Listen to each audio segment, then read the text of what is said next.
ভারতের সঙ্গে কূটনৈতিক টানাপোড়েনের মধ্যেও বিদায়ী অর্থবছরে রপ্তানি আয় বেড়েছে আখাউড়া স্থলবন্দরে। এ নিয়ে বিস্তারিত জানাতে আখাউড়া স্থলবন্দর থেকে যুক্ত হচ্ছেন পূর্বাঞ্চলীয় ব্যুরো প্রধান পীযূষ কান্তি আচার্য। পীযূষ, আপনি তো আছেন আখাউড়া স্থল বন্দরে, সেখানে কি অবস্থা, রপ্তানি আয় কেমন বেড়েছে, বিস্তারিত আমাদেরকে জানাবেন।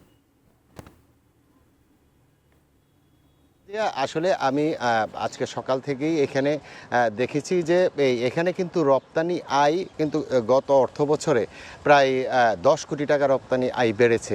আমি যদি বলি 2024-25 অর্থ বছরে 514 কোটি টাকা কিন্তু এখানে রপ্তানি হয়েছিল এবং 2025-26 অর্থ বছরে কিন্তু 524 কোটি টাকা এখানে রপ্তানি আয় বেড়েছে। আপনি জানেন যে শতভাগ রপ্তানিমুখী এই আখাউড়া স্থলবন্দর কিন্তু বাংলাদেশের একটি গুরুত্বপূর্ণ স্থলবন্দর এবং রাজনৈতিক টানাপোড়েনের কারণে কিন্তু প্রায় 2 বছরেরও বেশি সময় এখানে বন্ধ ছিল, ভিসা কার্যক্রম বন্ধ ছিল, লোকজন এখানে যেতে পারে নাই। কিন্তু এখন কিন্তু আবার ইমিগ্রেশন কাস্টম সবাই কিন্তু প্রস্তুতি নিচ্ছে যে আবার কিন্তু এই 2-1 দিনের মধ্যেই শুরু হবে ভারতে আসা যাওয়ার যে কার্যক্রমটা যাওয়ার।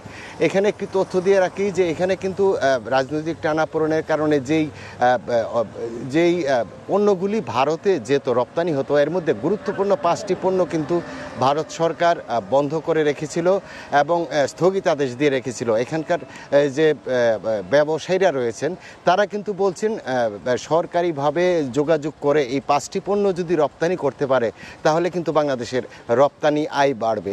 যে কথা এখানে এখন সবচেয়ে বেশি গুরুত্বপূর্ণ সেখানে হচ্ছে যে আগামী যে অর্থ বছরে কিন্তু আরও বেশি পণ্য রপ্তানি হবে বলে তারা আশা প্রকাশ করছেন। সাজিয়া, এই ছিল আমার কাছে আখাউড়া স্থলবন্দর থেকে সর্বশেষ।